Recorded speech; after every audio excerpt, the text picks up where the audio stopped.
മുഖ്യമന്ത്രിയും ശബരിമല സ്വർണ്ണക്കേസ് പ്രതി ഉണ്ണികൃഷ്ണൻ പോറ്റിയും ഒരുമിച്ചുള്ള ചിത്രം പ്രചരിപ്പിച്ചെന്ന കേസിൽ KPCC രാഷ്ട്രീയകാര്യ സമിതി അംഗം N. സുബ്രഹ്മണ്യൻ ഇന്ന് ചോദ്യം ചെയ്യലിന് ഹാജരാകും. തനിക്കെതിരെ കലാപാഹ്വാനത്തിന് കേസെടുത്തത് എന്തിനാണെന്ന് അറിയില്ലെന്നാണ് സുബ്രഹ്മണ്യൻ 24നോട് പറഞ്ഞത്. മുഖ്യമന്ത്രിയുടെ ഓഫീസ് വീഡിയോയുടെ മുഴുവൻ ഭാഗവും പുറത്തുവിടണമെന്നും N. സുബ്രഹ്മണ്യൻ ആവശ്യപ്പെട്ടു. ആ വാക്കുകളിലേക്ക്. പോലീസ് കേസെടുത്തിരിക്കുന്നത് കലാപാഹ്വാനത്തിനാണ്. കലാപാഹ്വാനത്തിന് കേസെടുത്താൽ എങ്ങനെയാണ് എൻ്റെ ഫോൺ പിടിച്ചു വെക്കുക? ഞാൻ ആഹ്വാനം നടത്തിയിട്ടില്ലല്ലോ കലാപം ചെയ്യണമെന്ന്. ഈ കലാപാഹ്വാനം എന്ന് പറഞ്ഞുകൊണ്ട് പോലീസ് എടുത്ത കേസിൽ ഇപ്പോൾ 3 ദിവസം കഴിഞ്ഞു. എവിടെയെങ്കിലും കേരളത്തിൽ കലാപം ഉണ്ടായിട്ടുണ്ടോ? അപ്പോൾ പോലീസ് ഇപ്പോൾ ചെയ്യുന്ന പണി ഗവൺമെൻറ്റിന് വേണ്ടി, മുഖ്യമന്ത്രിക്ക് വേണ്ടി ഗുണ്ടാപ്പണി ചെയ്യുകയാണ്. മുഖ്യമന്ത്രി ഇപ്പോൾ ഒരു വീഡിയോ പുറത്തു വിട്ടിട്ടുണ്ടല്ലോ, മുഖ്യമന്ത്രിയുടെ ഓഫീസ് ഉണ്ണികൃഷ്ണൻ പോറ്റിയുമായി ബന്ധപ്പെട്ട് ആ ചടങ്ങിൽ പങ്കെടുക്കുന്നത്. അത് എഡിറ്റഡ് വീഡിയോ ആണ്. ആ ഫുൾ വീഡിയോ മുഖ്യമന്ത്രിയുടെ ഓഫീസ് പുറത്തു വിടട്ടെ.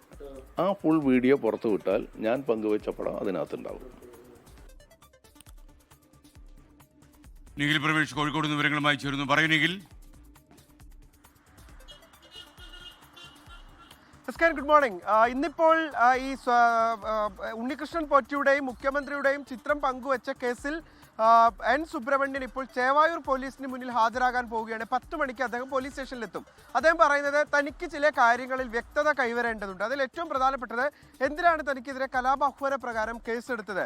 താൻ ചിത്രം പങ്കുവച്ചതാണ് പരാതിയെങ്കിൽ അത് IT ആക്ട് പ്രകാരമാണ് കേസെടുക്കേണ്ടത്. അതിന് തൻ്റെ ഫോൺ അപ്പോൾ പിടിച്ചു വെക്കേണ്ടത് സാഹചര്യം എന്തായിരുന്നു? കലാപാഹ്വാന പ്രകാരമാണ് കേസെടുത്തതെങ്കിൽ എന്തിനാണ് തൻ്റെ ഫോൺ പിടിച്ചു വെക്കുന്നത് എന്ന് മാത്രമല്ല, താൻ പങ്കുവെച്ച ചിത്രങ്ങൾ AI അല്ല, അത് വ്യാജ ചിത്രങ്ങളല്ല, അത് മുഖ്യമന്ത്രിയുടെ ഓഫീസ് പുറത്തുവിട്ട വീഡിയോ ഉണ്ട്. ആ വീഡിയോയിലെ പൂർണ്ണരൂപം പരിശോധിച്ചാൽ അതിൽ താൻ പങ്കുവെച്ച ചിത്രവുമുണ്ട് എന്നാണ് അദ്ദേഹം പറയുന്നത്. അങ്ങനെയെങ്കിൽ തൻ്റെ ഭാഗത്ത് ന്യായമുണ്ടെന്ന് തിരിച്ചറിയാൻ മുഖ്യമന്ത്രിയുടെ ഓഫീസ് ആ മുഴുവൻ വീഡിയോയും പുറത്തുവിടണം എന്നുള്ള കാര്യം കൂടി അദ്ദേഹം പറഞ്ഞു വെക്കുന്നുണ്ട്. എന്തായാലും അദ്ദേഹം ഇന്ന് രാവിലെ 10 മണിക്ക് സ്റ്റേഷനിൽ ഹാജരാകും. അറസ്റ്റ് അടക്കമുള്ള നടപടികളിലേക്ക് പോവുകയാണെങ്കിൽ ശക്തമായിട്ടുള്ള പ്രതിഷേധവുമായി കോൺഗ്രസ് മുന്നോട്ട് പോകും എന്നുള്ളതാണ് അറിയാൻ കഴിയുന്നത്. സത്യത്തിൽ പോലീസ് ഇതിൽ പുലിവാല് പിടിക്കുകയായിരുന്നു എസ്കേൻ. കാരണം ഇതൊരു പരാതിയുടെ അടിസ്ഥാനത്തിൽ എടുത്ത കേസല്ല. ചേവായൂർ പോലീസ് സ്വമേധയെ എടുത്തിട്ടുള്ള ഒരു കേസായിരുന്നു ഇത്. ഇതിന് ആരും തന്നെ പരാതി നൽകിയിട്ടില്ല. ചേവായൂർ പോലീസ് സ്വമേധയെ കേസെടുക്കുകയും ഇദ്ദേഹത്തിന്റെ വീട്ടിലെത്തി ഇദ്ദേഹത്തെ കൂട്ടിക്കൊണ്ടു പോവുകയുമായിരുന്നു. അപ്പോൾ അതിലൊരു പ്രശ്നമുള്ളത്, സാധാരണഗതിയിൽ കോൺഗ്രസിന്റെ ജില്ലയിലുള്ള ഒരു മുതിർന്ന നേതാവാണ് അദ്ദേഹം. ഒരുപക്ഷെ മൊഴിയെടുക്കാൻ ആവശ്യപ്പെട്ടാൽ സ്റ്റേഷനിലേക്ക് എത്തുന്ന ഒരു വ്യക്തിയാണ്. അങ്ങനത്തെ ഒരാളെ വീട്ടിലെത്തി രാവിലെ ഭക്ഷണം പോലും കഴിക്കാതെ, അദ്ദേഹം BP പേഷ്യൻ്റ് ആണ്, മരുന്ന് പോലും കഴിക്കാൻ അനുവദിക്കാതെ വീട്ടിൽ നിന്ന് കൂട്ടിക്കൊണ്ടു പോകുന്നു. അദ്ദേഹത്തിന് അതിനിടെ BP ലോ ആവുന്ന സാഹചര്യം ഉണ്ടാകുന്നു. അങ്ങനെയുള്ള ഒരുപാട് പ്രതിസന്ധികൾ ഈ വിഷയത്തിൽ പോലീസിന് ഉണ്ടായിട്ടുണ്ട്. അതുകൊണ്ട് തന്നെ പോലീസ് അറസ്റ്റിലേക്ക് പോകേണ്ടതെന്ന് തീരുമാനിക്കുകയായിരുന്നു.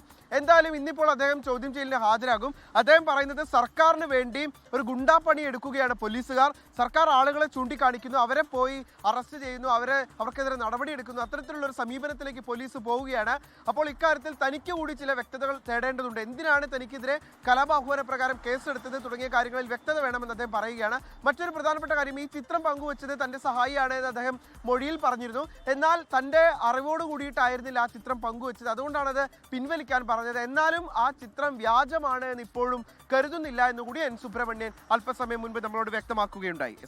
ലോകത്തെവിടെയായാലും ഏത് സമയത്തും 24 വാർത്തകളും ഓഗ്മെന്റഡ് റിയാലിറ്റി പാക്കേജുകളും എക്സ്പ്ലെയിനറുകളും വിശദമായി കാണാൻ ഞങ്ങളുടെ YouTube ചാനൽ നിങ്ങൾക്ക് സബ്സ്ക്രൈബ് ചെയ്യാം.